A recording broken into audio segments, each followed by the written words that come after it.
সরকার ভালোভাবে চালাতে গেলে সবার আগে দুর্নীতিমুক্ত হওয়ার শপথ নিতে হবে বলে মন্তব্য করেছেন প্রধান উপদেষ্টা অধ্যাপক ডক্টর মোহাম্মদ ইউনূস। একই সঙ্গে তিনি দুর্নীতিমুক্ত বাংলাদেশ করতে সব ক্ষেত্রে অনলাইন সেবা প্রদানের আহ্বান জানিয়েছেন। রোববার সন্ধ্যায় বাংলাদেশ চীন মৈত্রী সম্মেলন কেন্দ্রে অ্যাডমিনিস্ট্রেটিভ সার্ভিস অ্যাসোসিয়েশন সম্মেলনে এই আহ্বান জানান প্রধান উপদেষ্টা।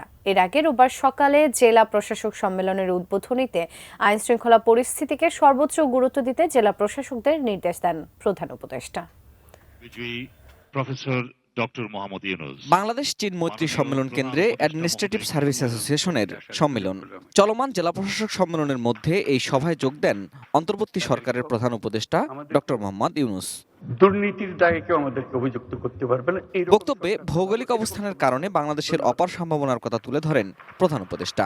বলেন, দেশের বিশাল সমুদ্র সীমা শুধু বাংলাদেশের নয়, প্রতিবেশী অনেক দেশের জন্য নতুন দুয়ার খুলে দিতে পারে।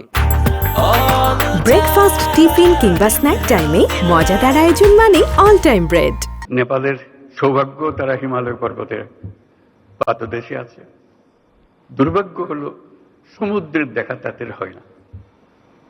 তাদের সমুদ্র দেখতে হলে আমাদের মাঝখান দিয়ে দেখতে হবে, আমাদের মাধ্যমে দেখতে হবে। সেভেন সিস্টারের একই অবস্থা। তার সঙ্গে আমরা যোগ দিই একসঙ্গে এই অর্থনৈতিক অঞ্চল। আমাদের যে সমুদ্র বন্দর, তাদের মাল আনা নেওয়া করবে, আমাদের মাল আনা নেওয়া করবে, তাদের কাছে যাবে।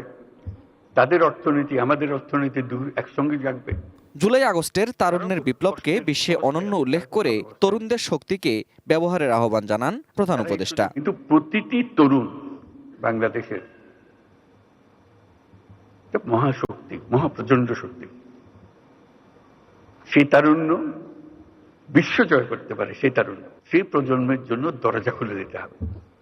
আমরা শুধু বসে আছি দরজা তালা লাগানোর জন্য। তবে দুর্নীতির কারণে বাংলাদেশের সব সম্ভাবনা নষ্ট হয়ে যাচ্ছে উল্লেখ করে ডক্টর মোহাম্মদ ইউনূস বলেন, এখান থেকে বের হতে হলে এমন সরকার গড়তে হবে যাকে দুর্নীতির দায়ে কেউ অভিযুক্ত করতে পারবে না।